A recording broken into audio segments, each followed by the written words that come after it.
Hello dear students, कैसे हैं आप सब? कैसे तैयारी चली है आप लोगों की? वेलकम टू एक्सट्रीलेट फिजिक्स बाय हारिस सर। बच्चों, आपका मेरे चैनल पे बहुत बहुत स्वागत है। फटाफट से आ जाइए। और आज हम लोग वेव ऑप्टिक्स में आगे की तरफ कंटिन्यू करते हैं अपना नेक्स्ट लेक्चर वेव ऑप्टिक्स का। तो अभी तक वेव ऑप्टिक्स में आपने बेसिकली क्या देखा? अब तक वेव ऑप्टिक्स में आपने देखा कि हाउ टू लाइट वेव्स, हालांकि प्लेन प्रोग्रेसिव वेव भी आपस में सुपरपोजिशन करती है, लेकिन क्योंकि बात यहाँ पे लाइट वेव की चल रही है तो हम यहाँ पे लाइट वेव का सुपरपोजिशन कराएंगे। आपने देखा कि कैसे लाइट वेव आपस में सुपरपोज करती है, और लाइट के सुपरपोजिशन से, जैसे कि आपको बताया कि दो सोर्स से जब लाइट वेव निकलती है तो किसी पॉइंट पर कंस्ट्रक्टिव इंटरफेरेंस भी हो सकता है, आई मीन कंस्ट्रक्टिव सुपरपोजिशन भी हो सकता है, डिस्ट्रक्टिव सुपरपोजिशन भी हो सकता है, और नॉर्मल तरीके का सुपरपोजिशन भी हो सकता है। मतलब किसी पॉइंट पर आपको कंस्ट्रक्टिव भी मिल सकता है, डिस्ट्रक्टिव मिल सकता है, और आपको नॉर्मल सुपरपोजिशन भी मिल सकता है। तो लाइट का वेव नेचर कंफर्म करने के लिए, लाइट का वेव नेचर कंफर्म करने के लिए थॉमस यंग नाम के साइंटिस्ट ने सुपरपोजिशन ऑफ वेव के बेसिस पे, किसके बेसिस पे? सुपरपोजिशन ऑफ वेव के बेसिस पे इन्होंने अपना एक एक्सपेरिमेंटल सेटअप बनाया। और उस एक्सपेरिमेंटल सेटअप को इन्होंने क्या किया कि उन्होंने दो सोर्स से लाइट रेज निकाली और उन्होंने वहां पे इंटरफेरेंस का पैटर्न ऑब्टेन किया। और इंटरफेरेंस के पैटर्न में उन्होंने नॉर्मल तरीके के सुपरपोजिशन को एलिमिनेट कर दिया। अब ये नॉर्मल तरीके का सुपरपोजिशन कैसे एलिमिनेट कर दिया वो मैं आपको बताऊंगा। तो इनका सेटअप क्या था? इनका सेटअप ये था कि इन्होंने बेसिकली क्या किया कि इन्होंने एक लाइट सोर्स ली एस, और यहां पे इन्होंने क्या कर दिया, एक छोटी सी स्लिट लगा दी। क्या लगा दी? स्लिट लगा दी। और इस स्लिट का नाम इन्होंने नाम रखा S1 और S2। और ये जो स्लिट आप देख रहे हैं, इस स्लिट की जो थिकनेस है, मतलब इस स्लिट का जो अपर्चर है, इस स्लिट का अपर्चर लाइट के वेवलेंथ के कंपैरेबल है। इतना छोटा अपर्चर है। और इन्होंने यहाँ पे क्या लगा दी? एक स्क्रीन लगा दी। यहाँ पे इन्होंने एक स्क्रीन लगा दी। और यहाँ पे हमारा क्या था? ये सेंट्रल पार्ट इन्होंने रख दिया, सेंट्रल पार्ट। अब इन्होंने किया क्या? अब इन्होंने, आपको पता है कि लाइट के सोर्स, एक लाइट के सोर्स से एक वेवफ्रंट निकलती है। क्या निकलती है फ्रेंड्स? वेवफ्रंट निकलती है। तो वेवफ्रंट कहां पहुंचेगी? वेवफ्रंट पहुंचेगी लाइट स्लिट्स के पास, मतलब ये स्लिट के पास पहुंचेगी वेवफ्रंट।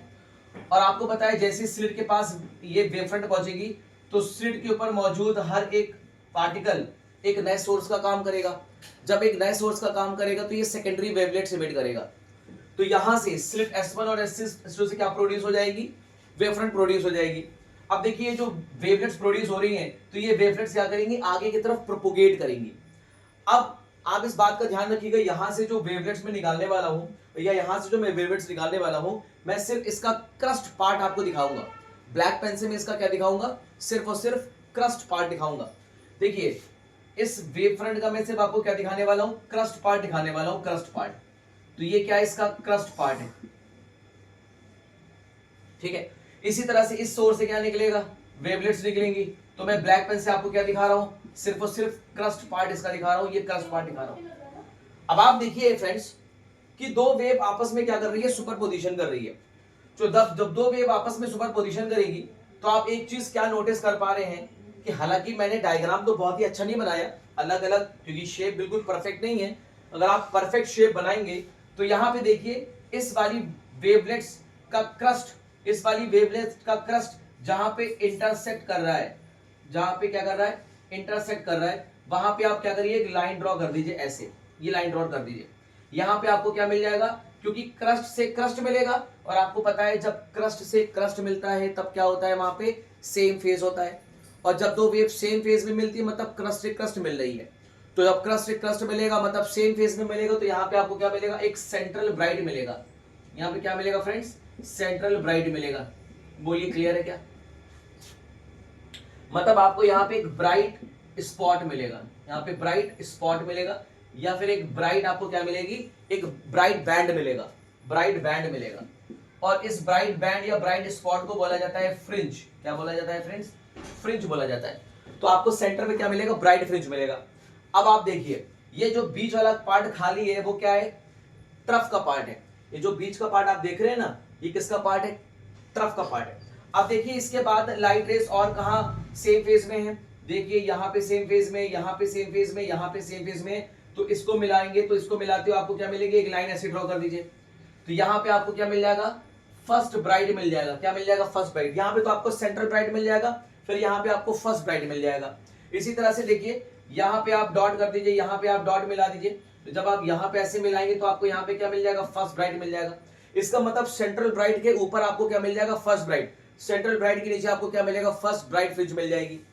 अब आप देखिए ये जो आपके सामने इस वेव फ्रंट का जो क्रस्ट पार्ट है और इस वेव फ्रंट का जो ट्रफ पार्ट है, अब आप जब इसको मिलाएंगे तो यहाँ पे आपको क्या मिलेगा फ्रेंड्स, डार्क मिलेगा, फर्स्ट डार्क मिलेगा। इसी तरह से ये आपका सेंटर हो गया। अब आप देखिए इसका क्रस्ट पार्ट और इसका ट्रफ पार्ट मिलाएंगे तो आपको क्या मिलेगा, फर्स्ट डार्क मिलेगा। तो यंग ने क्या देखा, यंग ने जब एक मोनोक्रोमेटिक लाइट सोर्स ली और इस मोनोक्रोमेटिक लाइट सोर्स से जब वेवफ्रंट को प्रोड्यूस कराया, लाइट रेस निकल रही है ना, ऐसे क्या निकल रही है, लाइट रेस निकल रही है।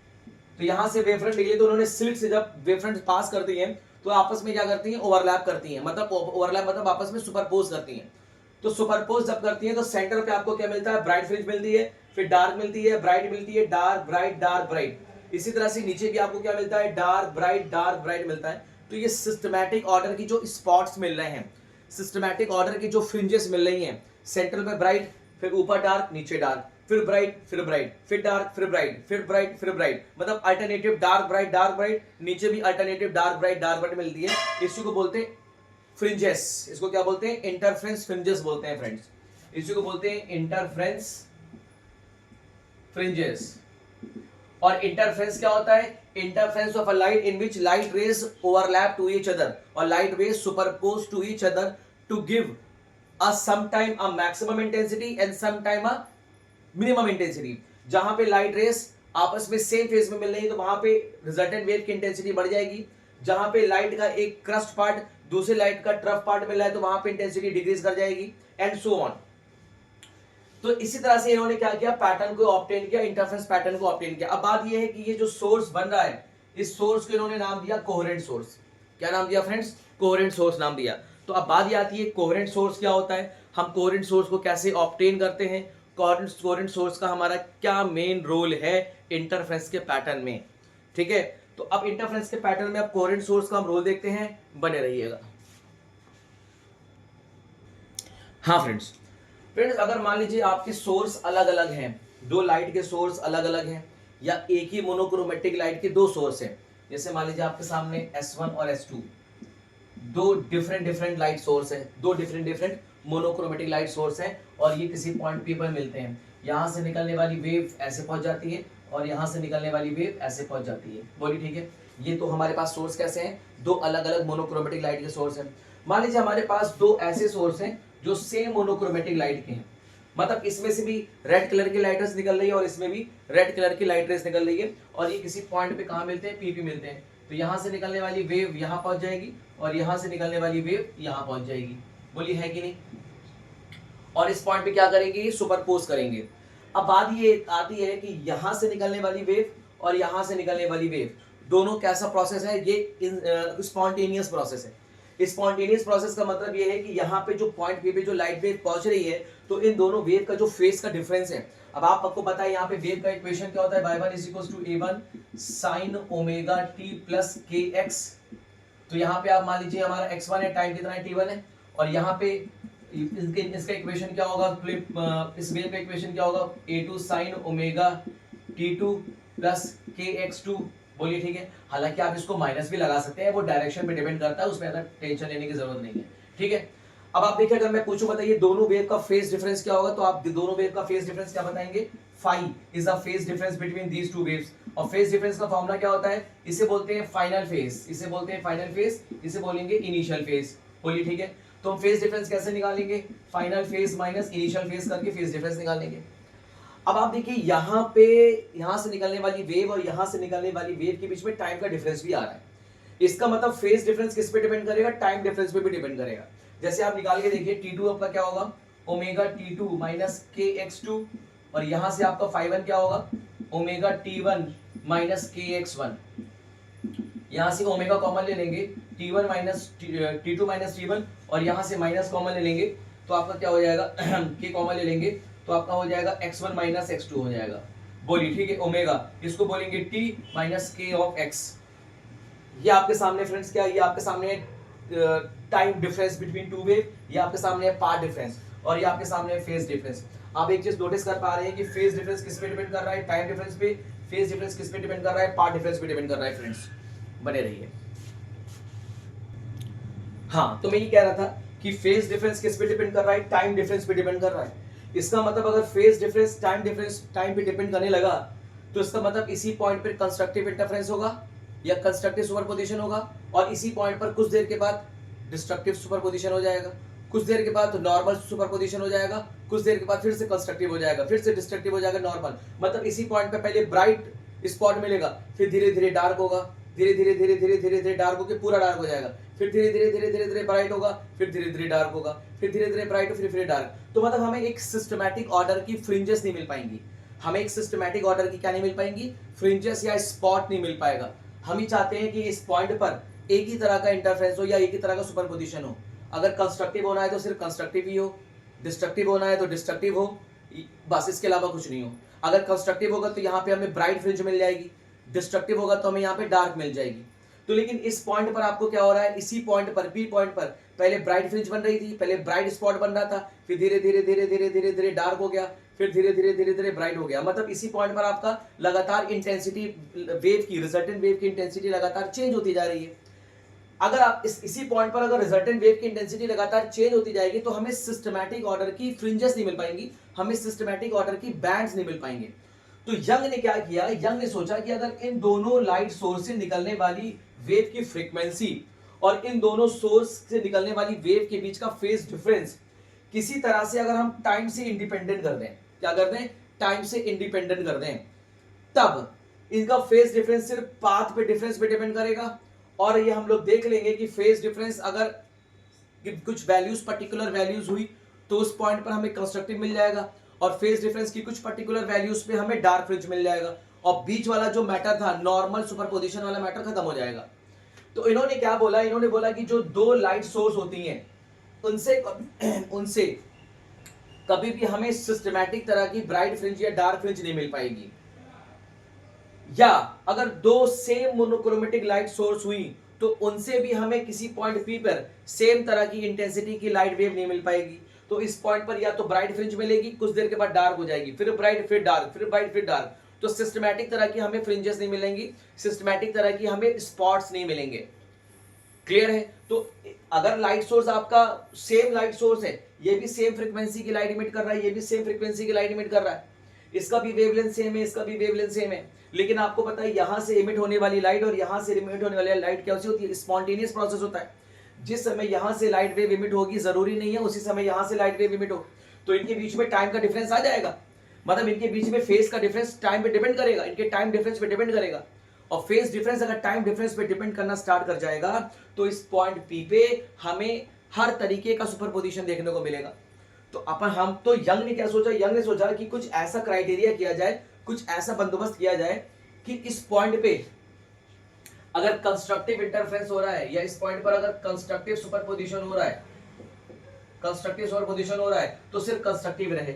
मान लीजिए एक हमारा पॉइंट क्यू है और एक लाइट की वेव ऐसे ऐसे यहां पे पहुंच गई, एक लाइट की वेव ऐसे ऐसे यहां पहुंच गई। अब यहां पे कौन सा सुपरपोजिशन हो जाए, डिस्ट्रक्टिव सुपरपोजिशन हो जाए, डिस्ट्रक्टिव सुपरपोजिशन हो जाए। मान लीजिए एक पॉइंट हमारा आर है, यहां से एक लाइट वेव ऐसे ऐसे निकल रही है, यहां से एक लाइट वेव ऐसे निकल रही है। अब यहां पे क्या हो जाए, कंस्ट्रक्टिव हो जाए। तो कुछ ऐसा अगर मामला हो जाए तब हमें एक सिस्टमैटिक ऑर्डर की क्या मिलेंगी, स्पॉट्स मिलेंगे, एक सिस्टमैटिक ऑर्डर की हमें एक बैंड मिलेगा, या फिर सिस्टमैटिक ऑर्डर की हमें एक फ्रिंजेस मिलेंगी।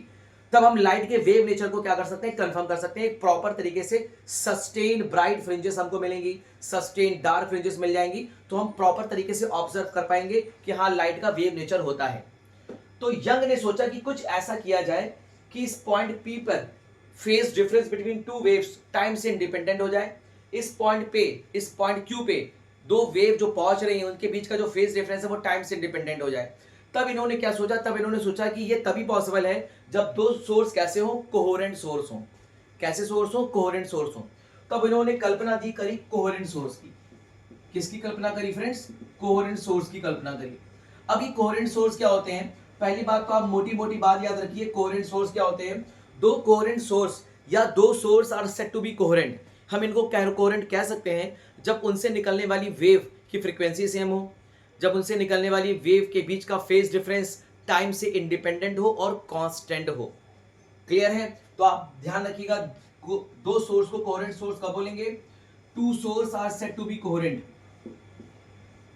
To sources are said to be coherent कब? पहला, when frequency of both wave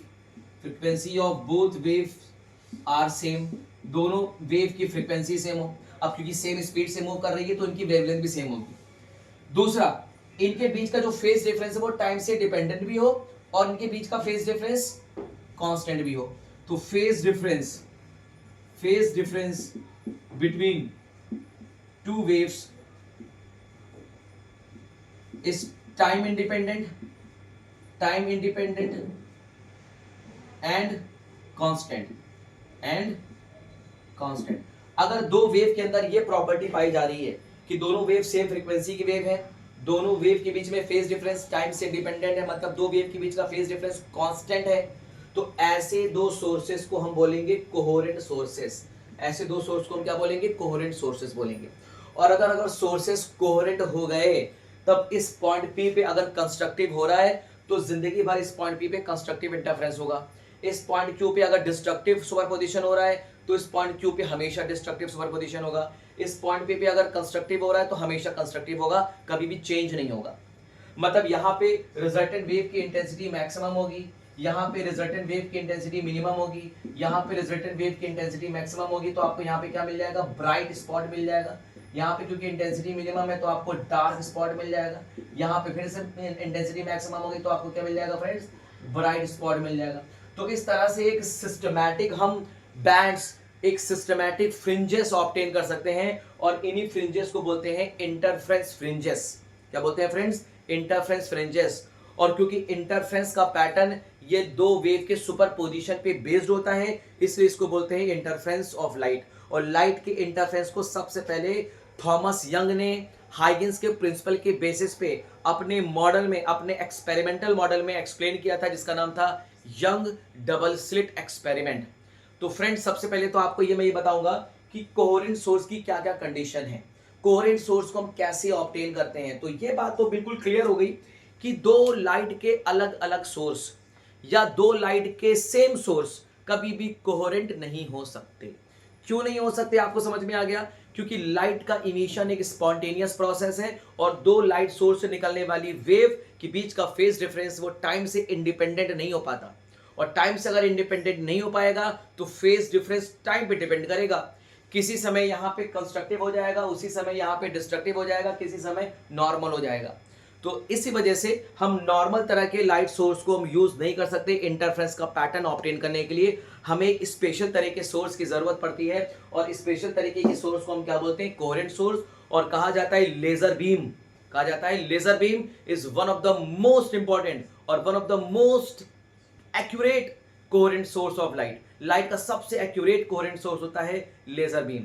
तो अब हम आगे डिस्कस करेंगे कि कोहेरेंट सोर्सेज को हम कैसे ऑब्टेन करते हैं, कोहेरेंट सोर्स को ऑब्टेन करने की क्या क्या मेथड है, क्या क्या क्राइटेरिया है। बने रहिए।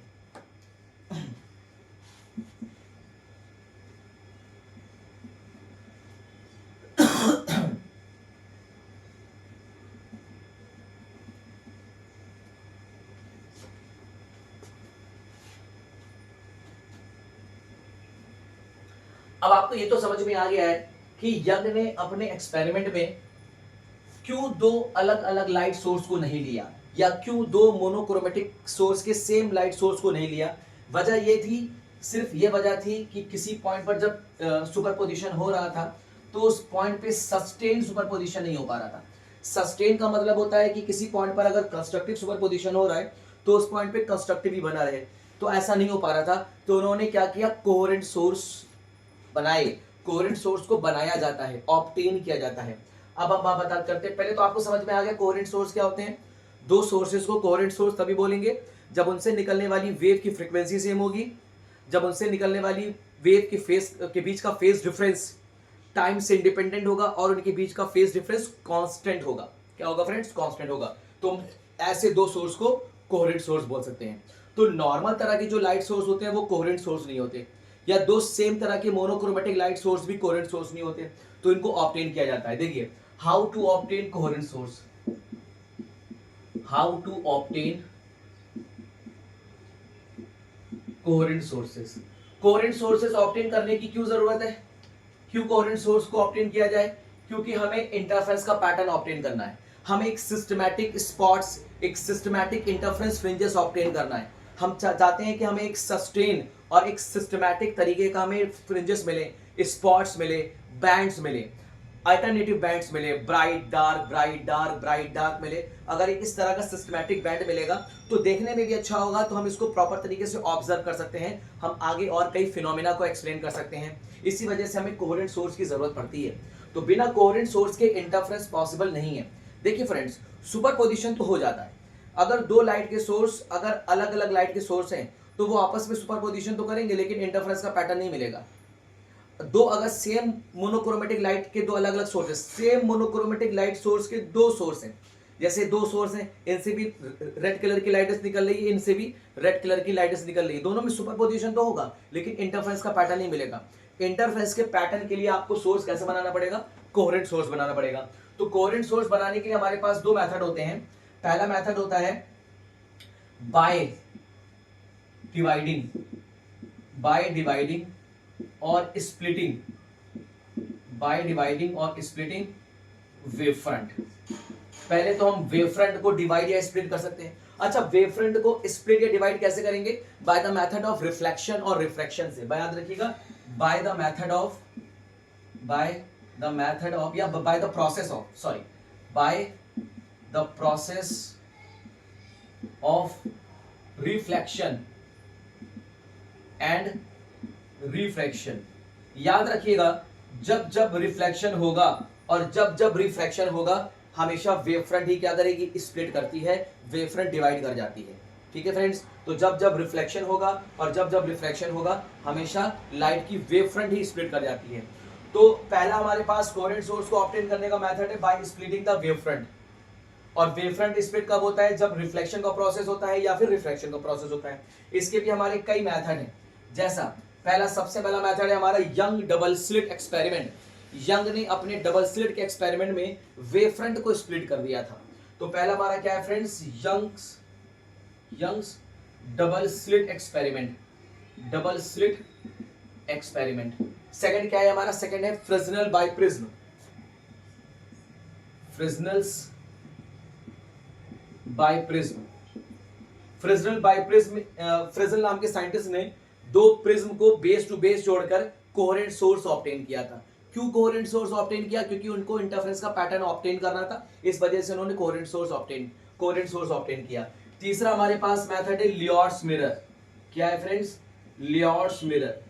लियोट्स मिरर में भी क्या होता है, हम रिफ्लेक्शन करते हैं, नॉर्मल रिफ्लेक्शन करते हैं लियोट्स मिरर में। जैसे मान लीजिए हमारे सामने एक मिरर है, ये एक लाइट का सोर्स है और एक लाइट रेस ऐसे जा रही है और एक लाइट रेस ऐसे जा रही है फ्रेंड्स।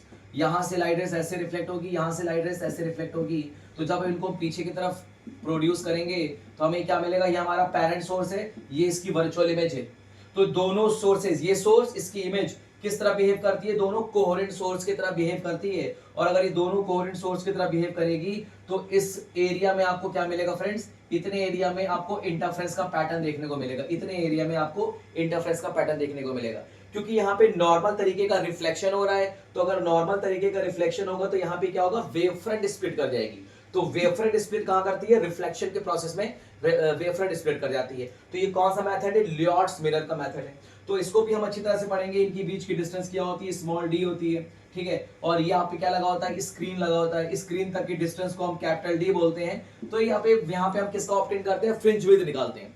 तो फ्रिंज विड्थ वैसे ही निकालते हैं जैसे यंग के डबल स्लिट एक्सपेरिमेंट में निकालेंगे। हम सबको बहुत ही डिटेल में एक्सप्लेन करेंगे, परेशान मत होइएगा, ठीक है फ्रेंड्स।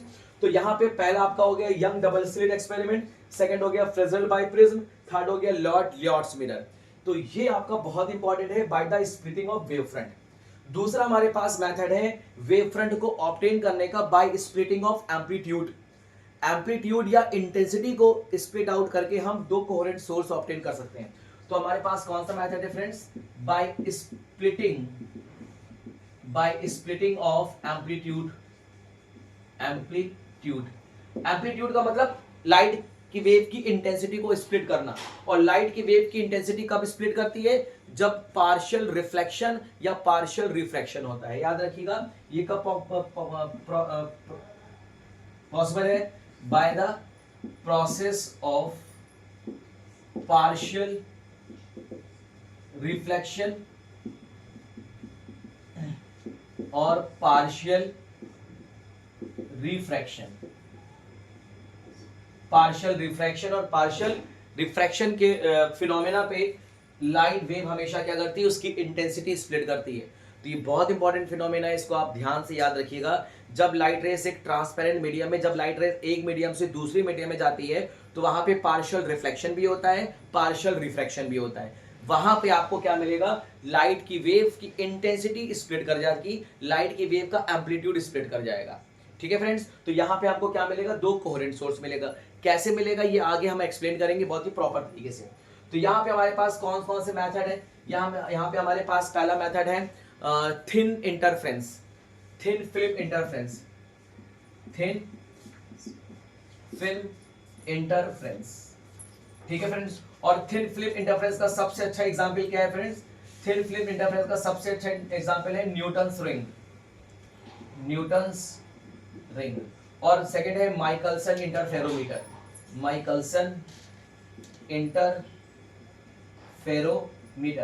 तो ये हमारे पास दो मेथड है जिससे हम क्या ऑब्टेन कर सकते हैं? कोहेरेंट सोर्स ऑब्टेन कर सकते हैं by the splitting of amplitude of light wave या by the splitting of intensity of light wave.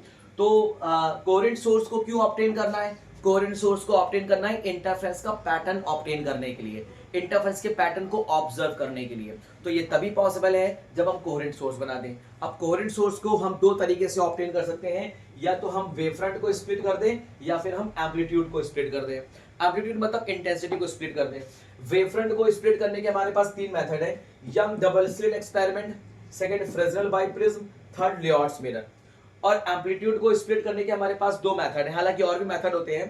पहला है थिन फिल्म इंटरफेरेंस, और थिन फिल्म इंटरफेरेंस का सबसे अच्छा एग्जांपल है न्यूटन्स रिंग। और सेकंड है आपके पास माइकलसन इंटरफेरोमीटर। तो हम यहाँ पे इतने प्रोसेस से क्या ऑब्टेन करते हैं फ्रेंड्स?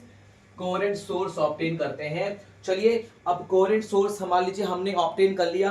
तो फ्रेंड्स अब हम देखेंगे कि यंग का डबल स्लिट एक्सपेरिमेंट, और यंग के डबल स्लिट एक्सपेरिमेंट में कुछ इंपॉर्टेंट फॉर्मूले हैं, कुछ इंपॉर्टेंट कॉन्सेप्ट हैं, जिसमें बहुत इंपॉर्टेंट टॉपिक्स हैं जो आपके बोर्ड के एग्जाम में और कंपटीशन में बहुत ही अच्छे से क्वेश्चंस आ सकते हैं फ्रेंड्स। ठीक है, तो चलिए सबसे पहले देखेंगे। अच्छा, कोहेरेंट सोर्स पता चल गया क्या है?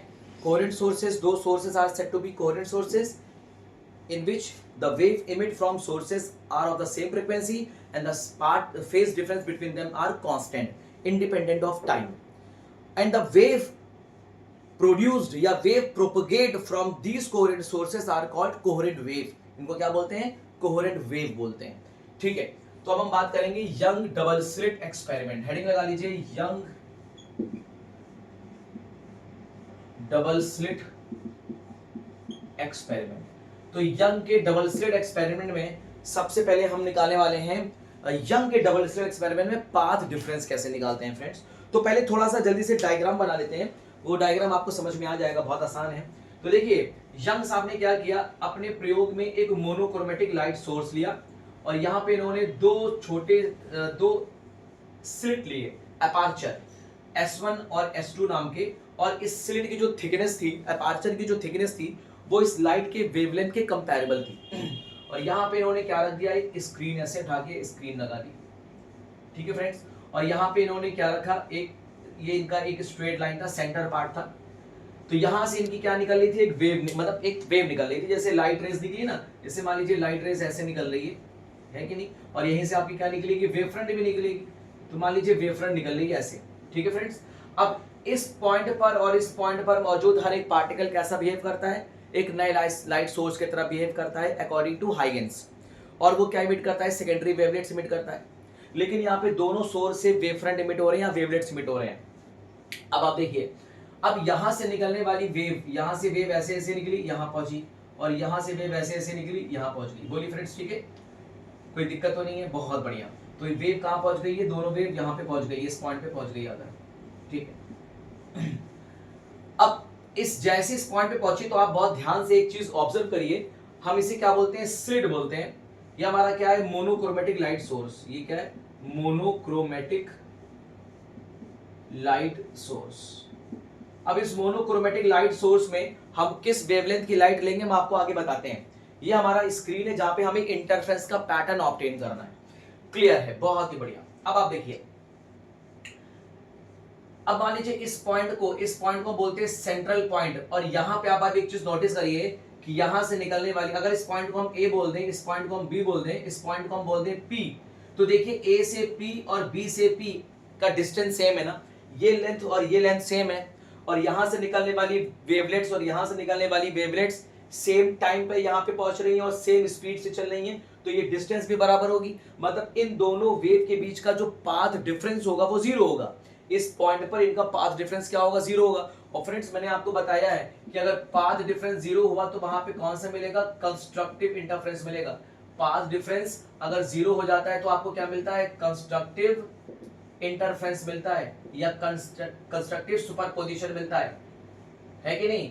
कंस्ट्रक्टिव सुपरपोजिशन या कंस्ट्रक्टिव इंटरफेरेंस मिलता है। सुपरपोजिशन का मतलब इंटरफेरेंस ही होता है, ठीक है। अगर पाथ डिफरेंस जीरो हो गया तो आपको क्या मिलेगा, कंस्ट्रक्टिव सुपरपोजिशन या कंस्ट्रक्टिव इंटरफेरेंस मिलेगा। इसका मतलब सेंट्रल पे आपको क्या मिलेगा, ब्राइट फ्रिंज मिलेगी। क्या मिलेगी फ्रेंड्स, ब्राइट फ्रिंज मिलेगी। इसको बोलते हैं सेंट्रल ब्राइट। क्या बोलते हैं फ्रेंड्स, सेंट्रल ब्राइट बोलते हैं। बहुत बढ़िया, तो इसे क्या बोलेंगे, सेंट्रल ब्राइट बोलेंगे।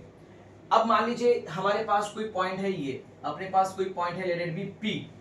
अब इस पॉइंट पी पे लाइट वेव पहुंचेगी, मान लीजिए यहां से एक वेव निकल रही है, यहां पहुंच गई, और यहां से एक वेव निकल रही है, यहां पहुंच गई। अब इस पॉइंट पर कौन सा इंटरफेरेंस होगा आपको नहीं पता है। अब इस पॉइंट पे हो सकता हो कंस्ट्रक्टिव हो सकता हो डिस्ट्रक्टिव हो, लेकिन ये बात तो कंफर्म है कि इस पॉइंट पर अगर कंस्ट्रक्टिव होगा तो कंस्ट्रक्टिव ही होगा, इस पॉइंट पर अगर डिस्ट्रक्टिव होगा तो डिस्ट्रक्टिव ही होगा। क्योंकि ये क्या है, हमारा मोनोक्रोमेटिक लाइट सोर्स है, और हमने यहाँ पे क्या कर दिया, वेव फ्रंट को स्प्लिट कर दिया है। देखिए इस पॉइंट पर आकर वेव फ्रंट क्या हो रही है, स्प्लिट हो रही है, और अगर वेव फ्रंट स्प्लिट हो गई तब आपको यहाँ पे क्या मिलेगा, दो कोहेरेंट सोर्स मिलेगा। यही आपके दो कोहेरेंट सोर्स हैं, S1 S2 are called coherent sources. और अगर सोर्सेस कोहेरेंट हो गए तो इस पॉइंट पी पे या तो कंस्ट्रक्टिव होगा या तो डिस्ट्रक्टिव होगा। क्लियर है फ्रेंड्स, बहुत बढ़िया। तो एक काम करते हैं, यहां से हम एक डॉटेड लाइन ऐसे ड्रॉ कर लेते हैं, ठीक है, और हम इस एंगल को मान लेते हैं, लेट इट बी थीटा। क्या मान लेते हैं फ्रेंड्स, थीटा मान लेते हैं। और इस सोर्स से लेकर स्क्रीन तक की डिस्टेंस को हम क्या बोल देते हैं, कैपिटल डी बोल देते हैं। और दो सोर्सेस, दो कोहेरेंट सोर्सेस के बीच की डिस्टेंस को हम क्या बोल देते हैं, स्मॉल डी बोल देते हैं। ये स्मॉल डी क्या है, the distance between two coherent sources. Capital D क्या है, स्लिट और सोर्स के, स्लिट और स्क्रीन के बीच की डिस्टेंस है। तो यहाँ पे चीजें आप लिखते चलिए। यहाँ पे स्मॉल डी क्या है, स्मॉल डी है distance between two coherent source, to coherent source, दो कोहेरेंट सोर्स की डिस्टेंस है। कैपिटल डी है distance between slit and screen.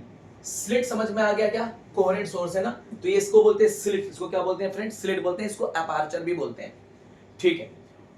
अब आप एक बात बताइए, इस वाली वेव और इस वाली वेव, इन दोनों वेव को देखिए, इन दोनों वेव के बीच का जो पाथ डिफरेंस होगा, अगर इस पे परपेंडिकुलर ड्रॉ कर दें, एक परपेंडिकुलर ऐसे ड्रॉ कर दें, तो ये जो आपका देख रहे हैं, ये जो आप लेंथ देख रहे हैं, ये तो पाथ डिफरेंस होगा, बोलिए है कि नहीं, इसी को तो बोलेंगे पाथ डिफरेंस। भाई अगर इस पॉइंट पर परपेंडिकुलर, एक बात बताइए, जैसे मान लीजिए पॉइंट ये है, पॉइंट ये है, यहाँ पे एक लाइन ड्रॉ कर दें, जैसे मान लीजिए एक लाइन ये ड्रॉ कर रहे हैं, एक लाइन ये ड्रॉ कर रहे हैं। हम आपसे बोलना चाहते हैं, बताइए ये वाली लाइन इस वाली लाइन से कितना कम है, यही बोल दें कि ये वाली लाइन इस वाली लाइन से कितनी ज्यादा है, तो आप क्या करेंगे, एक परपेंडिकुलर ऐसे ड्रॉ कर देंगे, एक परपेंडिकुलर ड्रॉ करेंगे। आप क्या ड्रॉ करेंगे फ्रेंड्स, एक परपेंडिकुलर आपने ऐसे ड्रॉ कर दिया, ये क्या है परपेंडिकुलर, तो ये जो एक्सेस में पार्ट है ना, वो क्या है आपका एक्सेस है, ये क्या है आपका एक्सेस पार्ट है, मतलब यही पार्ट इस वाली लाइन से ज्यादा है, मतलब ये दोनों लेंथ क्या होगी, सेम होगी, और ये एक्सेस में लेंथ होगी, यही तो आप, इसी को तो बोलेंगे लेंथ का डिफरेंस, इसी को तो बोलते हैं लेंथ का डिफरेंस।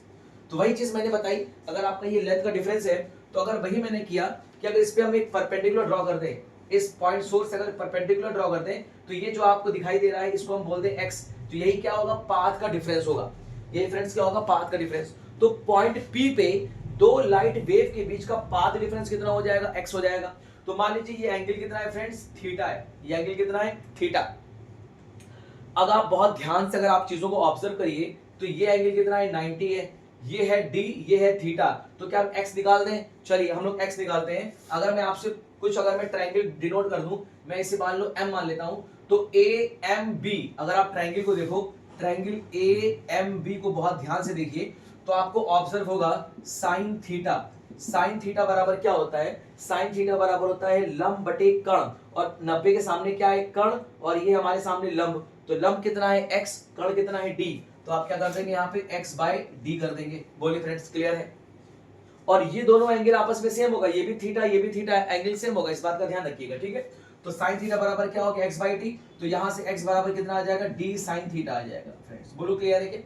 यहाँ पे d क्या है, दो कोहेरेंट सोर्स के बीच की डिस्टेंस है, और थीटा क्या है, ये वाला एंगल है आपका थीटा, और x क्या है, पाथ डिफरेंस। इस पॉइंट P पर दो लाइट वेव या दो वेव के बीच का पाथ डिफरेंस है, ठीक है फ्रेंड्स? बहुत बढ़िया।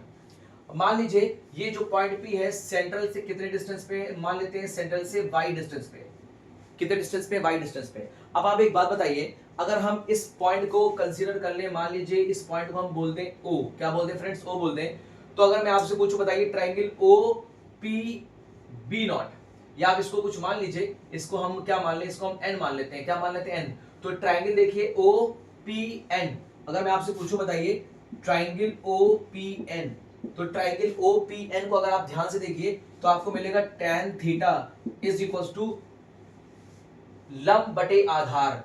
लंब भाई थीटा के सामने क्या होगा, लंब होगा ना, और ये क्या होगा, आधार। तो लंब कितना है y, आधार कितना है d, तो ये कितना हो जाएगा आपका y डिवाइडेड बाई d हो जाएगा। क्लियर है? अब आप जानते हैं क्योंकि ये जो एंगल होता है ना बहुत छोटा होता है, हालांकि जो पॉइंट P है ना बहुत ही नियर बाई होता है, बहुत ही नजदीक होता है सेंट्रल ब्राइट के। जो फ्रिंजेस होती है ना उनकी थिकनेस बहुत ही छोटी होती है, माइक्रो में होती है, माइक्रो एंगस्ट्रॉम में उनकी थिकनेस होती है, या माइक्रोमीटर्स में इनकी थिकनेस होती है फ्रेंड्स। तो इनकी थिकनेस इतनी पतली होती है ना कि ये जो एंगल होता है बहुत ही छोटा होता है। Here theta is very small, here theta is very small, और थीटा अगर बहुत स्मॉल होता है तो आपको ये पता है फ्रेंड्स कि साइन थीटा इज अप्रोक्सीमेटली क्या होता है, थीटा, और टैन थीटा इज अप्रोक्सीमेटली क्या हो जाता है, थीटा हो जाता है। जब हम दोनों को बराबर करेंगे तो आपको क्या मिलेगा, sine theta is approximately tan theta. वो भी कब, जब थीटा बहुत छोटा होगा तब साइन थीटा लगभग किसके बराबर होता है, टैन थीटा के बराबर होता है। तो हम यहाँ कह सकते हैं क्या कि यहाँ पे साइन थीटा की जगह पे हम टैन थीटा कर दें तो x बराबर d टैन थीटा, और d टैन थीटा बराबर क्या है friends, y divided by d is equal to x। ये आपके सामने आ गया path difference in Young double slit experiment.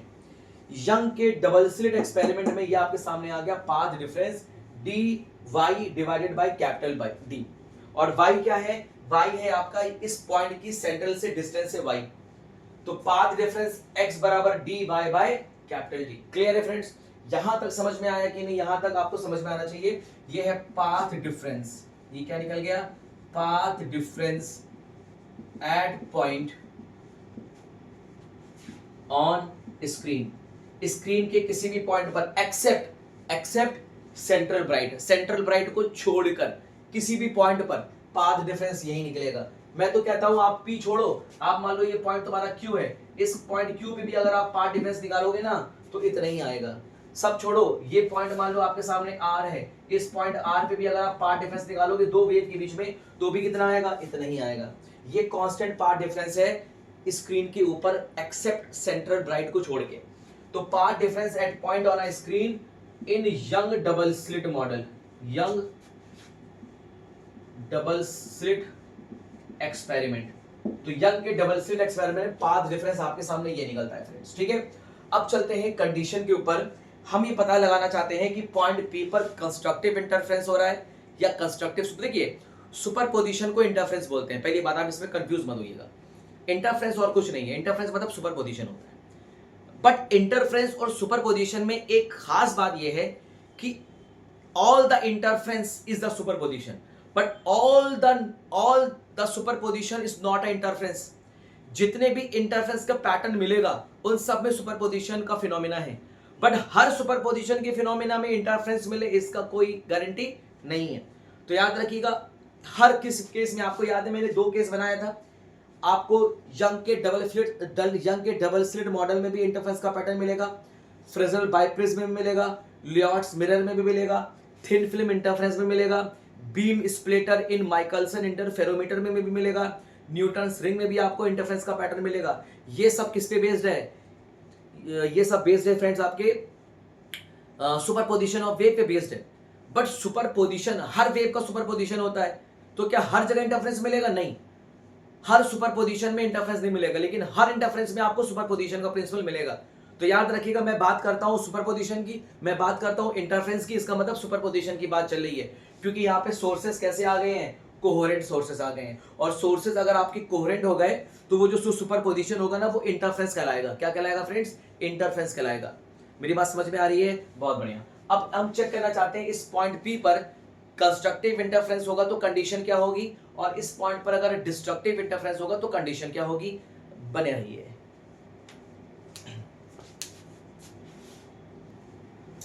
हाँ, तो फ्रेंड्स आपको पता है कि यंग के डबल स्लिट मॉडल में आपको पाथ का डिफरेंस कितना मिला है? बस इतना याद रखिएगा, पाथ डिफरेंस कितना मिला है? x बराबर y d upon capital d, y d upon capital d आपको मिला है पाथ डिफरेंस। किसमें? यंग के डबल स्लिट मॉडल में पाथ डिफरेंस मिला है। ठीक है, अब हम कुछ कंडीशन अप्लाई करने वाले हैं। केस नंबर 1, लेट सपोज, मान लेते हैं कि इस पॉइंट पे ऊपर क्या हो रहा है? कंस्ट्रक्टिव इंटरफेरेंस हो रहा है। Let constructive interference at point P. Constructive interference होने का मतलब हो गया कि पहले सोर्स से निकलने वाली वेव का क्रस्ट और दूसरी सोर्स से निकलने वाली वेव का क्रस्ट आपस में मिल गया है। या हम ऐसे भी कह सकते हैं, या तो बोल सकते हैं कि पहले सोर्स से निकलने वाली जो हमारी ट्रफ है, हमारा ट्रफ है, तो दूसरे सोर्स से निकलने वाला ट्रफ, मतलब जो दूसरे सोर्स का ट्रफ है, ये भी आपस में मिल गया है। इस पॉइंट पर कंस्ट्रक्टिव इंटरफेरेंस का मतलब होता है क्रस्ट से क्रस्ट मिल गया, ट्रफ से ट्रफ मिल गया, मतलब दोनों सेम फेज में आ गए। और जब सेम फेज में आ जाएंगे तो कौन सा इंटरफेरेंस हो जाएगा? कंस्ट्रक्टिव इंटरफेरेंस हो जाएगा, या कंस्ट्रक्टिव सुपरपोजिशन हो जाएगा। हम मान लेते हैं कि पॉइंट पी पर क्या हो रहा है? कंस्ट्रक्टिव इंटरफेरेंस हो रहा है। और अगर पॉइंट पी पे कंस्ट्रक्टिव इंटरफेरेंस हो रहा है तो फ्रेंड्स आप बताइए पाथ डिफरेंस कितना होता है? What will be the path difference in constructive interference? Constructive interference के केस में पाथ डिफरेंस कितना होता है मेरे फ्रेंड्स? चलिए फटाफट बताइए। पाथ डिफरेंस x बराबर होता है n लैम्डा। कितना होता है फ्रेंड्स? n लैम्डा होता है। और यंग के डबल स्लिट मॉडल में आपको पाथ डिफरेंस कितना मिला है? x। कितना मिला है? यंग्स डबल स्लिट मॉडल में, डबल स्लिट एक्सपेरिमेंट में आपको जो पाथ डिफरेंस मिला वो कितना मिला है? Y d divided by capital d मिला है। क्या इन दोनों को बराबर कर सकते हैं? क्योंकि पाथ डिफरेंस ये भी है, पाथ डिफरेंस ये भी है, दोनों को बराबर कर देंगे तो आपको मिलेगा n lambda is equals to y d upon capital d. तो आपको y बराबर मिल जाएगा n लैम्डा कैपिटल D अपॉन स्मॉल d। ये आपको मिल जाएगा position of constructive interference from the central maxima. मतलब सेंट्रल मैक्सिमा से y डिस्टेंस ऊपर इस पॉइंट P पे, या हम y डिस्टेंस नीचे भी बोल सकते हैं। मान लीजिए y डिस्टेंस इस पॉइंट Q भी बोल सकते हैं। अगर यहाँ पे कंस्ट्रक्टिव इंटरफेरेंस हो रहा है y डिस्टेंस पे, अगर इस पॉइंट P पे कंस्ट्रक्टिव इंटरफेरेंस हो रहा है तो सेंट्रल ब्राइट से y डिस्टेंस पे यहाँ पे भी क्या होगा? कंस्ट्रक्टिव इंटरफेरेंस होगा। मतलब अगर सेंट्रल ब्राइट से ऊपर अगर डार्क बन रही है तो यहाँ भी डार्क बनेगी, यहाँ ब्राइट बन रही है तो यहाँ पे ब्राइट बनेगी, फिर से डार्क बनेगी तो फिर से ब्राइट बनेगी। याद रखिएगा फ्रेंड्स, अगर यहाँ पे सेंट्रल ब्राइट बन रहा है तो यहाँ पे क्या बनेगा? फर्स्ट डार्क, इसको बोलेंगे फर्स्ट ब्राइट, इसको बोलेंगे सेकंड डार्क। इसी तरह से यहाँ पे भी होगा फर्स्ट डार्क, फर्स्ट ब्राइट, और यहाँ पे क्या मिलेगा आपको? सेकंड डार्क मिलेगा। तो अल्टरनेटिव बनती है। तो सेंट्रल ब्राइट से नीचे डार्क ब्राइट, उसी तरह से सेंट्रल ब्राइट के ऊपर डार्क ब्राइट। तो मान लीजिए सेंट्रल से y डिस्टेंस पे अगर कंस्ट्रक्टिव इंटरफेरेंस हो रहा है तो सेंट्रल से y डिस्टेंस नीचे इस पॉइंट Q भी क्या होगा? कंस्ट्रक्टिव इंटरफेरेंस होगा फ्रेंड्स। ठीक है, बहुत बढ़िया। तब अब यहाँ पे हम क्या लगा देंगे? प्लस माइनस लगा देंगे। क्यों? क्योंकि y ऊपर भी होगा, y नीचे भी होगा, मतलब ऊपर भी इंटरफेरेंस का पैटर्न मिल रहा है y डिस्टेंस ऊपर, और y डिस्टेंस नीचे भी आपको क्या मिल रहा है? कंस्ट्रक्टिव इंटरफेरेंस मिल रहा है। y डिस्टेंस ऊपर भी आपको कंस्ट्रक्टिव इंटरफेरेंस मिल रहा है। इस वजह से हम यहाँ पे क्या लगा दिया है? प्लस माइनस लगा दिया है। तो ये क्या है? हमारी कंडीशन ऑफ कंस्ट्रक्टिव इंटरफेरेंस और ये क्या है, position of constructive interference from the central maxima. ये क्या है फ्रेंड्स, पोजीशन ऑफ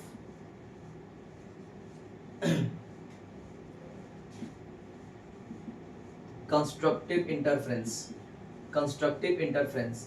और कंस्ट्रक्टिव इंटरफेरेंस में कैसी फ्रिंज बनती है, ब्राइड फ्रिंज बन जाती है फ्रेंड्स। क्या बन जाती है, ब्राइड फ्रिंज बन जाती है।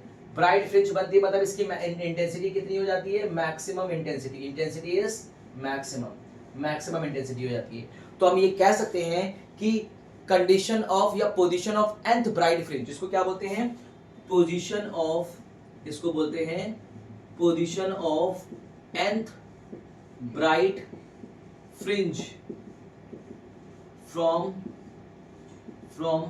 Central maxima, central maxima. Central पे तो हमेशा ब्राइट फ्रिंज बनेगी ऑलवेज। तो सेंट्रल से वाई डिस्टेंस ऊपर आपको यहां पे क्या मिल रहा है, ब्राइट फ्रिंज मिल रही है। तो ये क्या है, position of bright fringe, position of nth bright fringe from the central maxima. Clear friends, बात समझ में आ गई। तो अलग अलग तरीके से पोजीशन बनती है। जैसे मान लीजिए आपसे बोला गया फर्स्ट ब्राइड फ्रिंज, बताइए फर्स्ट ब्राइड फ्रिंज की पोजीशन क्या होगी। तो ये क्या है, position of first bride fringe, मतलब ये है, ये आपके सामने है फ्रेंड्स, ये आपके सामने क्या है, फर्स्ट ब्राइड फ्रिंज की पोजीशन है y1। इसके ऊपर आपको क्या मिलेगा, सेकंड ब्राइड मिलेगा। तो सेकंड ब्राइड फ्रिंज की पोजीशन हो जाएगी y2, y2b, ये हो जाएगा y1b, बोली है कि नहीं। तो ये y1b को बोलेंगे position of first bride fringe. तो यहाँ पे n बराबर आप वन रख दीजिए, तो क्या हो जाएगा, प्लस माइनस 1 लैम्डा d अपॉन स्मॉल d फ्रेंड्स हो जाएगा। ये क्या है, position of first bride fringe. पहले ब्राइड फ्रिंज की पोजीशन कहां से, सेंट्रल मैक्सिमा से, सेंट्रल मैक्सिमा से। क्लियर है, इससे मान लीजिए इक्वेशन नंबर 1। इसी तरह से आप निकाल सकते हैं position of second bright fringe. तो position of second bright fringe की पोजीशन कैसे निकालेंगे, n बराबर क्या रखेंगे, 2 रख देंगे। तो n बराबर, यहाँ पे n बराबर आपको पता है ना क्या है, n बराबर आपका 0 1 2 3 4 डॉट डॉट डॉट, n की वैल्यू 1 2 3 0 डॉट डॉट होगी। अब n बराबर 0 रखो, n बराबर 0 रखोगे मतलब कहां पहुंच जाओगे, सेंट्रल पे पहुंच जाओगे। तो n बराबर 0 पे आपको yn कितना मिलेगा, 0। और जाहिर सी बात है n बराबर 0 पे आपको क्या मिल रहा है, सेंट्रल ब्राइट मिल रही है। ठीक है फ्रेंड्स, बहुत बढ़िया। इसको बोलते हैं position of second bright fringe. तो यहाँ पे 2b का मतलब n बराबर क्या है, यहाँ पे 2 है, मतलब दूसरी ब्राइट फ्रिंज। तो ये क्या हो जाएगी, प्लस माइनस 2 लैम्डा d अपॉन स्मॉल d। इसको क्या बोलेंगे, position of second bright fringe, second bright fringe की पोजीशन मिलेगी। जैसे आपको फर्स्ट ब्राइट फ्रिंज की पोजीशन ये मिल रही थी, this is the first bright fringe, position of first bright fringe. ये क्या है, position of first bright fringe. इसी तरह से आपको इसके बाद क्या मिलेगा, B2 मिलेगा। तो ये क्या हो जाएगी, position of second bright fringe, second bright fringe की पोजीशन हो जाएगी। तो जो पोजीशन नीचे होगी वही पोजीशन ऊपर भी होगी। इस वजह से मैंने यहाँ पे क्या लगाया है, प्लस माइनस लगाया है। अब जैसे मैं आपसे पूछूं, बताइए थर्ड ब्राइट फ्रिंज की पोजीशन क्या होगी, तो आप बताएंगे प्लस माइनस 3 लैम्डा d अपॉन small d and so on हो जाएगा। तो this is the position of nth bride fringe, nth bride, इसको लिख दीजिए YNB। NB का मतलब, nB का मतलब हो गया nth ब्राइड फ्रिंज की पोजीशन है, कहां से, सेंट्रल ब्राइड से। इसको नोट करिए, इस पे बेस्ड क्वेश्चन आपसे एग्जाम में पूछा जाएगा फ्रेंड्स। और अब चलते हैं, अब मान लेंगे केस नंबर 1 समझ में आ गया। अब हम मान लेंगे कि हमारे इस पॉइंट P पे कंस्ट्रक्टिव इंटरफेरेंस नहीं हो रहा है, हो सकता हो डिस्ट्रक्टिव इंटरफेरेंस हो रहा है, लेकिन इस पॉइंट P पे या तो कंस्ट्रक्टिव होगा या तो डिस्ट्रक्टिव होगा, इसके अलावा और कोई भी तरह का सुपरपोजिशन देखने को नहीं मिलेगा। या तो कंस्ट्रक्टिव सुपरपोजिशन होगा या तो डिस्ट्रक्टिव सुपरपोजिशन होगा। चलिए अब हम मान लेते हैं पॉइंट P पर हमारा कौन सा सुपरपोजिशन हो रहा है, डिस्ट्रक्टिव सुपरपोजिशन हो रहा है, बने रहिए। चलिए फ्रेंड्स, अब हम मान लेते हैं कि हमारा पॉइंट P पर हो सकता हो डिस्ट्रक्टिव इंटरफेरेंस हो रहा हो। तो हम ये क्या बना लेंगे, केस नंबर 2 बना लेंगे। तो let destructive interference, destructive interference को हम क्या बोलते हैं फ्रेंड्स, संपोषी विनाशी व्यतिकरण इंटरफेरेंस एट P। और डिस्ट्रक्टिव इंटरफेरेंस को बोलते हैं विनाशी व्यतिकरण। मान लेते हैं इस पॉइंट पे विनाशी व्यतिकरण हो रहा है। तो अगर विनाशी व्यतिकरण होगा तो आपको पता है कि दो वेव के बीच में पाथ डिफरेंस कितना होता है, पाथ डिफरेंस होता है आपका दो वेव के बीच में 2n-1 λ/2। ये होता है path difference between two waves, जब दो वेव कैसा सुपरपोजिशन कर रही हैं, डिस्ट्रक्टिव सुपरपोजिशन कर रही है। मतलब कहने का S1 सोर्स से निकलने वाली वेव का क्रस्ट S2 सोर्स से निकलने वाली वेव का ट्रफ आपस में मिल गया, या इसका उल्टा भी बोल सकते हैं कि S1 सोर्स से निकलने वाली वेव का ट्रफ S2 सोर्स से निकलने वाली वेव के क्रस्ट से मिल गया। तो क्रस्ट से ट्रफ मिलेगा, ट्रफ से क्रस्ट मिलेगा, तब क्या मिलेगा? विनाशी व्यतिकरण होगा, डिस्ट्रक्टिव इंटरफेरेंस होगा। और डिस्ट्रक्टिव इंटरफेरेंस के केस में पाथ डिफरेंस आपको याद होना चाहिए, मैंने आप लोगों को लिखवाया था।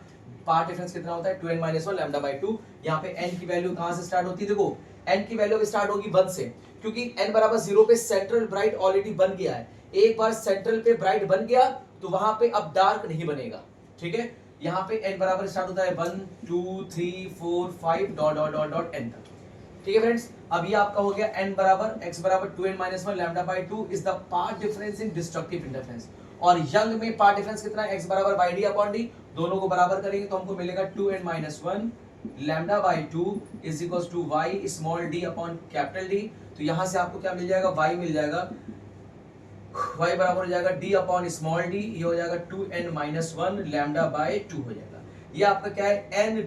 ND का मतलब होता है dark fringe, position of nth dark fringe. तो ये क्या है? इसे बोलते हैं position of nth dark fringe from central maxima से nth डार्क फ्रिंज की पोजीशन है। आपको पता है अगर डिस्ट्रक्टिव इंटरफेरेंस होगा तो इस पॉइंट पे भी क्या मिलेगा? डार्क फ्रिंज मिलेगी, और इस पॉइंट पे अगर कंस्ट्रक्टिव इंटरफेरेंस हुआ तो ब्राइट फ्रिंज मिलेगी। तो अभी हमने मान के चल रहे हैं कि इस पॉइंट पे डिस्ट्रक्टिव इंटरफेरेंस हो रहा है तो डार्क फ्रिंज मिलेगी। और डार्क फ्रिंज का मतलब क्या होता है? डार्क फ्रिंज का मतलब होता है मिनिमम इंटेंसिटी। इसका मतलब क्या होता है? Minimum intensity. मतलब जो रिजल्टेंट वेव होगी उसकी इंटेंसिटी क्या हो जाएगी? मिनिमम। और अगर इंटेंसिटी मिनिमम हो गई तो आपको फ्रिंज कैसे मिलेगी? डार्क फ्रिंज मिलेगी। तो ये आपकी फॉर्मूला हो गया position of nth dark fringe का, पोजीशन का फॉर्मूला हो गया ND बराबर d upon d 2n-1 lambda by 2। अब आपसे पूछा जाए बताइए फर्स्ट डार्क फ्रिंज कहां होगी? तो आपको देख रही है फर्स्ट डार्क फ्रिंज है, इसी तरह से ये डार्क फ्रिंज है, सेकंड डार्क फ्रिंज ये है, सेकंड डार्क फ्रिंज ये है, बोली है कि नहीं? तो आपको पहले निकालना पड़ेगा y1d का मतलब होता है position of first dark fringe. तो आप n बराबर 1 पुट करिए तो 2n मतलब 2 मल्टीप्लाई बाय 1 तो कितना हो जाएगा फ्रेंड्स?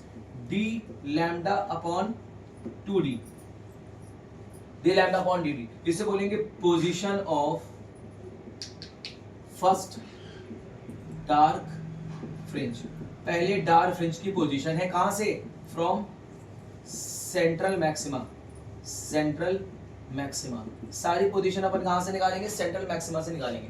इसी तरह से position of second dark fringe, second dark fringe की पोजीशन निकाली, n बराबर 2 रखिए तो 2 2 4 -1 3 लैम्डा बाई 2 तो कितना हो जाएगा? 3d lambda upon 2d। इसको क्या बोलेंगे? Position of second dark fringe. कहां से? फ्रॉम सेंट्रल मैक्सिमा से। क्लियर है फ्रेंड्स? इसी तरह से हमारी क्या होगी? Position of third dark fringe क्या हो जाएगी? 5d लैम्डा अपॉन 2d हो जाएगी। इसी तरह से position of fourth dark fringe क्या हो जाएगी? 7d लैम्डा अपॉन 2d हो जाएगी, एंड सो ऑन। तो आपने देखिए जो ऊपर पोजीशन होगी वो नीचे भी होगी, तो आप इसमें प्लस माइनस लेके चलिएगा, ज्यादा बेहतर है। यहाँ पे भी आप क्या लिख लीजिएगा? प्लस माइनस लिख लीजिएगा, क्योंकि डार्क फ्रिंज की पोजीशन ऊपर भी है और डार्क फ्रिंज की पोजीशन नीचे भी है। तो इस बात का ध्यान रखिएगा, यंग के डबल स्लिट एक्सपेरिमेंट में जो हमें फ्रिंजेस मिलती हैं वो सेंट्रल ब्राइट की ऊपर भी मिलती हैं और नीचे भी मिलती हैं। इसी तरह से फ्रेस्नेल बाइप्रिज्म में भी होता है कि हमें जो फ्रिंजेस मिलती हैं वो सेंट्रल ब्राइट के ऊपर अल्टरनेटिव फ्रिंजेस मिलती हैं, सेंट्रल ब्राइट के नीचे भी अल्टरनेटिव फ्रिंजेस मिलती हैं। लेकिन लियोट्स मिरर में ऐसा नहीं होता। लियोट्स मिरर में सेंट्रल ब्राइट पे पहले तो बात कुछ बनता ही नहीं है, थोड़ा सा ऊपर आपको पहली बनती है डार्क फ्रिंज, फिर उसके ऊपर क्या बनती है? अल्टरनेटिव ब्राइट डार्क बनती है, नीचे कोई भी फ्रिंज नहीं बनती है लियोट्स मिरर में। ठीक है फ्रेंड्स, तो ये आपका हो गया हमारा first dark fringe, second dark fringe, third dark fringe की पोजीशन हो गई। उम्मीद है कि आपको यहाँ तक बात समझ में आ गई होगी। इसको फटाफट से आप कॉपी कर लीजिए, ये बहुत इंपॉर्टेंट है। तो आपका हो गया position of nth dark fringe, और इससे पहले क्या थी? Position of nth bright fringe. अब हम आपको बताएंगे कि what will be the thickness of dark fringe and what will be the thickness of bright fringe. Dark fringe की थिकनेस और ब्राइट फ्रिंज की थिकनेस कैसे निकालेंगे? फटाफट से बने रहिए, चलते हैं आगे। तो फ्रेंड्स जैसे मान लीजिए आपको कहा गया कि बताइए ब्राइड फ्रिंज की थिकनेस क्या होगी, या first bride fringe, second bright fringe, third bride fringe या फोर्थ किसी भी ब्राइड फ्रिंज की थिकनेस आपसे पूछ ले। बहुत इंपॉर्टेंट है, इसको आप ध्यान से याद रखिएगा। देखिए कैसे करेंगे। मान लीजिए आपसे कहा गया, अब पहले देखिए इंटरफेरेंस का पैटर्न कैसे बना है। सेंट्रल पे आपका क्या बनेगा, ब्राइट बनेगा। ऊपर क्या बनेगा फ्रेंड्स, डार्क बनेगा। ये बन गया डार्क। ये क्या है आपका, ये ब्राइट। ये क्या है, इसको क्या बोलते हैं, सेंट्रल ब्राइट। इसको हम बी नॉट से डिनोट करते हैं। ये आपका बन गया फर्स्ट डार्क। इसके नीचे क्या बनेगा आपका, डार्क बनेगा। इसको बोलेंगे फर्स्ट डार्क। इसके ऊपर क्या बनेगा फ्रेंड्स, ब्राइट बनेगा। फिर क्या बनेगा, ब्राइट बनेगा। इसको बोलेंगे फर्स्ट ब्राइट। इसको बोलेंगे फर्स्ट ब्राइट। इसके नीचे क्या बनेगा, डार्क बनेगा। इसको बोलेंगे सेकंड डार्क। इसके ऊपर क्या बनेगा, डार्क बनेगा। इसको क्या बोलेंगे, सेकंड डार्क। फिर ऊपर क्या बनेगा, ब्राइट। फिर नीचे क्या बनेगा, ब्राइट। इसको बोलेंगे सेकंड ब्राइट। इसको बोलेंगे second bright and so on. इसी तरह से चलता चला जाएगा। आपसे पूछा जा रहा है कि बताइए सेंट्रल ब्राइट से इस फर्स्ट ब्राइट फ्रिंज की थिकनेस कितनी, what will be the thickness of first bright fringe. तो फर्स्ट ब्राइट फ्रिंज की थिकनेस हम आराम से निकाल सकते हैं। देखिए कैसे निकालेंगे बताते हैं। आपसे पूछा गया बताइए डार्क फ्रिंज की थिकनेस क्या होगी, ब्राइट फ्रिंज की थिकनेस क्या होगी। अब मैं आपको फ्रिंजेस की थिकनेस निकालना सिखाता हूं, बने रहिएगा बस, कि हम किसी फ्रिंजेस की थिकनेस कैसे निकालेंगे। जैसे ब्राइट फ्रिंज की थिकनेस निकालनी हो या डार्क फ्रिंज की थिकनेस निकालनी हो। चलिए मैं आपसे बोलता हूं कि मुझे डार्क फ्रिंज की थिकनेस निकालनी है। थिकनेस ऑफ डार्क फ्रिंज कोई भी निकाल सकते हैं, कोई भी। सबसे बड़ी बात तो कि सबकी थिकनेस सेम होगी। चाहे सेकंड डार्क फ्रिंज की थिकनेस निकालिए, चाहे थर्ड की, फोर्थ की, फिफ्थ की, सबकी थिकनेस क्या होगी, बराबर होगी। तो कैसे निकालते हैं, बहुत ध्यान से रखिएगा। ये निकालते हैं y n plus 1 b minus y n b। बहुत ध्यान से देखिए, n प्लस 1 ब्राइट फ्रिंज की position minus nth bright fringe की पोजीशन। अब कंफ्यूज मत होइए, मुझे बताइए y n b nth bright fringe की पोजीशन का फॉर्मूला क्या था, n लैम्डा d अपॉन स्मॉल d। यही तो फॉर्मूला था। अगर मैं आपसे पूछूं बताइए y n plus 1 bright fringe की पोजीशन का फॉर्मूला क्या हो जाएगा, तो n प्लस 1 बता देंगे आप, लैम्डा d अपॉन स्मॉल d कर देंगे। बोलिए क्लियर है क्या। तो बस वही मैंने बोला कि अगर आपको dark y n plus 1 b मतलब n प्लस 1 ब्राइट फ्रिंज की position minus nth bright fringe की पोजीशन को माइनस कर दीजिएगा। तो बताइए जैसे अगर मुझको n प्लस 1 की पोजीशन निकालनी हो तो y n प्लस 1 की पोजीशन क्या है, n प्लस 1 लैम्डा d अपॉन small d minus y n b कितना है, n लैम्डा d अपॉन स्मॉल d। अगर यहां से आप इसको सिंप्लीफाई करेंगे तो देखिए सिंप्लीफाई करेंगे, जब आप इसको सिंप्लीफाई करेंगे तो आपको क्या मिलेगा, n लैम्डा d अपॉन small d plus lambda d अपॉन small d minus n lambda d अपॉन स्मॉल d। यहां से ये गया कैंसिल, बचेगा लैम्डा d अपॉन स्मॉल d। बोलिए क्लियर है। ये फ्रेंड्स क्या निकल गया, thickness of dark fringe, thickness of dark fringe. ये डार्क फ्रिंज की थिकनेस निकल आई। बोलिए क्लियर। ये आपको क्या निकल आई है, डार्क फ्रिंज की थिकनेस निकल आई है। तो आपको अगर ब्राइट फ्रिंज की थिकनेस चाहिए तो इसी तरह से आप ब्राइट फ्रिंज की भी थिकनेस निकाल सकते हैं। चलिए अब मैं आपको बताता हूं ब्राइट फ्रिंज की थिकनेस कैसे निकालेंगे। जैसे आपसे कहा जाए बताइए thickness of bright fringe, bright fringe, bright fringe की थिकनेस निकालिए। एक बात याद रखिएगा, चाहे डार्क फ्रिंज हो और चाहे ब्राइट फ्रिंज हो, दोनों की थिकनेस बराबर होती है। डार्क फ्रिंज की थिकनेस कांस्टेंट और ब्राइट फ्रिंज की थिकनेस कांस्टेंट, और डार्क फ्रिंज की थिकनेस ब्राइट फ्रिंज की थिकनेस के बराबर ही होती है। अभी करके दिखा देंगे। तो आपको डार्क फ्रिंज की ब्राइट फ्रिंज की थिकनेस निकालनी है तो आप क्या करेंगे, y n plus 1 dark fringe की position minus y n d। जैसे आपने जब डार्क फ्रिंज तो आप n प्लस 1 ब्राइट फ्रिंज की position minus nth bright fringe की पोजीशन कर रहे थे। इसी तरह से जैसे आप ब्राइट फ्रिंज की थिकनेस निकालेंगे तो आप position of n plus 1 dark fringe minus y n d। अब आपको चाहिए बताइए y n d कितना था, position of nth dark fringe की पोजीशन का फॉर्मूला क्या था, 2n माइनस 1 लैम्डा बाय 2, और यहाँ पे आपका क्या था, d अपॉन स्मॉल d, यही तो था। अब मैं आपसे कुछ बताइए y n प्लस 1 d का क्या हो जाएगा, n प्लस d। तो n की जगह पे आप n प्लस 1 कर दीजिए, तो 2n प्लस 1 कर दीजिए, माइनस 1 कर दीजिए, lambda d upon 2 small d हो जाएगा।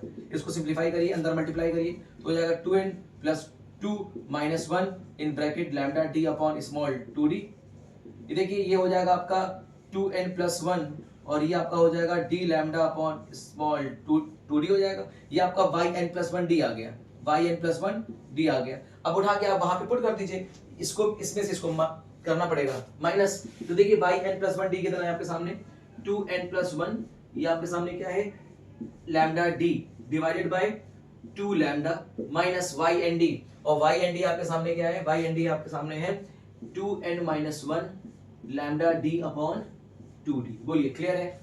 इसको आप ओपन करिए, इसको आप ओपन करेंगे तो आपको सब कुछ कैंसिल हो जाएगा, सब कुछ कैंसिल आउट हो जाएगा। आप ओपन करके देख लीजिएगा, ओपन करके देख लीजिएगा, सब कुछ कैंसिल हो जाएगा, आपका बचेगा सिर्फ ये बचेगा। जैसे ही आपका ये आया lambda D upon small D, lambda D upon small D, आप इसको करके देख लीजिएगा कितना आएगा, lambda D upon small D. यहां से आपको क्या बात पता चल रही है, यहां से आपको बात पता चल रही है कि thickness of bright fringe and thickness of dark fringe दोनों सेम है, दोनों आपस में बराबर है। और किसके बराबर है, d lambda upon small d के बराबर है। और इसी को बोलते हैं फ्रिंज विड्थ। क्या बोलते हैं फ्रेंड, इसी को बोलते हैं फ्रिंज विड्थ। क्लियर है? तो चलिए अब हम लोग को ये बात तो क्लियर हो गई और ये बात समझ में आ गई कि थिकनेस ऑफ डार्क फ्रिंज और थिकनेस ऑफ ब्राइट फ्रिंज आपस में क्या आती हैं, सेम सेम आती हैं बिल्कुल। कि thickness of bright fringe, thickness of bright fringe is equal to thickness of dark fringe, और ये किसके इक्वल है, d lambda upon small d के इक्वल है, d lambda upon small d के इक्वल है। यही तो थिकनेस है और इसी को बोलते हैं फ्रिंज, इसी को बोलते हैं फ्रेंड फ्रिंज विड्थ। इसको क्या बोलते हैं, फ्रिंज विड्थ भी बोलते हैं, याद रखिएगा, इसी को बोलते हैं फ्रिंज विड्थ। और फ्रिंज विड्थ को डिनोट करते हैं बीटा से। किससे डिनोट करते हैं, बीटा से। तो आपसे पूछ लिया जाए बताइए फ्रिंज विड्थ का फॉर्मूला क्या है, तो आप बताएंगे D lambda upon small D. अब आप देखिए जो फ्रिंज विड्थ है, मतलब फ्रिंज विड्थ मतलब ब्राइट फ्रिंज की चौड़ाई और डार्क फ्रिंज की चौड़ाई, इसी को बोलते हैं फ्रिंज विड्थ। तो फ्रिंज विड्थ किस पे डिपेंड कर रहा है, देखिए fringe width is directly proportional to lambda, fringe width is proportional to capital d and fringe width is inversely proportional to small d. अगर आप चाहते हैं कि हमारे पास जो फ्रिंज की विड्थ है उसकी चौड़ाई अच्छी हो जाए, बढ़िया चौड़ाई हो, तब आप क्या करेंगे, ज्यादा वेवलेंथ की लाइट यूज करेंगे। अगर मान लीजिए अगर आपने रेड कलर की लाइट रेज यूज करी तो आपको पता है रेड कलर की लाइट रेज की जो वेवलेंथ होती है वॉयलेट कलर की लाइट रेज की वेवलेंथ से ज्यादा होती है। तो fringe width for the red colour, fringe width for the red colour light is greater than fringe width for the violet colour light. याद रखिएगा, रेड कलर लाइट अगर यूज करेंगे, अगर यहाँ पे हमने रेड कलर लाइट यूज किया तो उसको फ्रिंज विड्थ की चौड़ाई बड़ी होगी, और अगर यहाँ पे हमने वॉयलेट कलर की लाइट यूज करी तो फ्रिंज विड्थ की चौड़ाई कम हो जाएगी। तो क्योंकि फ्रिंज विड्थ की जो चौड़ाई होती है, जो फ्रिंज विड्थ की जो थिकनेस होती है या फ्रिंज विड्थ जो होती है, रेड कलर के लिए ज्यादा होती है, वॉयलेट कलर के लिए कम होती है। ये बहुत इंपॉर्टेंट रिलेशन, इसको आप ध्यान रखिएगा। आपसे कहा जाता है कि बताइए अगर फ्रिंज विड्थ को अगर आपको बड़ा रखना है तो डिस्टेंस मतलब स्लिट से स्क्रीन की दूरी क्या होनी चाहिए, शुड बी लार्ज होनी चाहिए, और दो कोहेरेंट सोर्स के बीच की दूरी डिस्टेंस कम होनी चाहिए। तो आपसे पूछा जाता है how to increase fringe width in YDSC experiment. YDSC मतलब यंग डबल स्लिट, YDSC मतलब तो हो ही गया ना, यंग डबल स्लिट एक्सपेरिमेंट में how to increase fringe width. तो फ्रिंज विड्थ को इंक्रीज करने के लिए आपके पास पहला ऑप्शन ही क्या है, पहला ऑप्शन ही आपके पास है कि आप use red colour light, use red colour of monochromatic light, monochromatic light, red colour की मोनोक्रोमेटिक लाइट यूज करिए तो आपको फ्रिंज विड्थ बड़ी मिलेगी। दूसरी, आप स्लिट को स्क्रीन से दूर रखिए, डिस्टेंस बिटवीन स्लिट ये है ना, इसी को बोलते हैं स्लिट, ये स्लिट है, स्लिट से स्क्रीन की डिस्टेंस लार्ज होनी चाहिए। Distance between slit and screen should be large. और थर्ड ऑप्शन क्या है कि दो कोहेरेंट सोर्स के बीच की दूरी या distance should be small less, distance between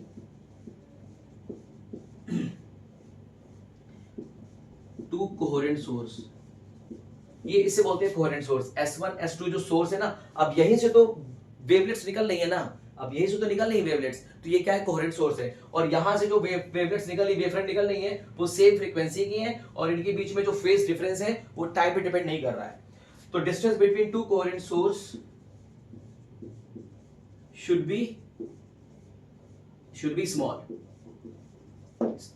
तो ये तीन तरीके से हम क्या कर सकते हैं, फ्रिंज विड्थ को बढ़ा सकते हैं। हमारे पास एक और तरीका है फ्रिंज विड्थ को बढ़ाने का, पूछिए क्या। हम पूरे ऑपरेटर्स को उठाकर किसी ऐसे मीडियम में डाल दें जिसका रिफ्रैक्टिव इंडेक्स म्यू हो, तो फ्रिंज विड्थ क्या हो जाता है, बढ़ता नहीं है, घट जाता है। यस, फ्रिंज विड्थ घट जाता है, क्योंकि हमको फ्रिंज विड्थ को बढ़ाना है ना, तो फ्रिंज विड्थ को बढ़ाने के लिए यही ऑप्शन है कि स्लिट और स्क्रीन के बीच में आप क्या रखिए, एयर रखिए। क्या रखिए, एयर। अगर स्लिट और स्क्रीन के बीच में एयर होगी तो फ्रिंज विड्थ आपको अच्छी मिलेगी। अगर स्लिट और स्क्रीन के बीच में कोई रिफ्रैक्टिव इंडेक्स का मीडियम आ गया तो फ्रिंज विड्थ की चौड़ाई कम हो जाती है। ठीक है, चलिए, तो उम्मीद है कि यहां तक आपको समझ में आ गया होगा फ्रिंज विड्थ क्या होता है, फ्रिंज विड्थ किस पे डिपेंड करता है, ये आपको समझ में आ गया होगा। कैपिटल डी आपको पता है, स्मॉल डी पता है, लैम्डा पता है, आप फ्रिंज विड्थ आराम से निकाल लेंगे। फ्रिंज विड्थ का मतलब होता है विड्थ ऑफ फ्रिंज, मतलब width of bright fringe, width of dark fringe. तो ब्राइट फ्रिंज कैसे निकालते हैं, ब्राइट फ्रिंज की विड्थ कैसे निकालते हैं, डार्क फ्रिंज की विड्थ कैसे निकालते हैं। उम्मीद है कि आपको यहां तक बात समझ में आ गई होगी। तो यहां पे हम आज का अपना लेक्चर यहां पे करते हैं समाप्त। फ्रेंड्स, पढ़ाई करते रहिए, तैयारी करते रहिए। इसके बाद अभी काफी कुछ है पढ़ने पढ़ाने के लिए, काफी कुछ चीजें हैं, इंपॉर्टेंट पॉइंट है जो आपके एग्जाम के पॉइंट ऑफ व्यू से इंपॉर्टेंट है। तब तक के लिए दीजिए इजाजत, पढ़ाई करते रहिए। All the very best.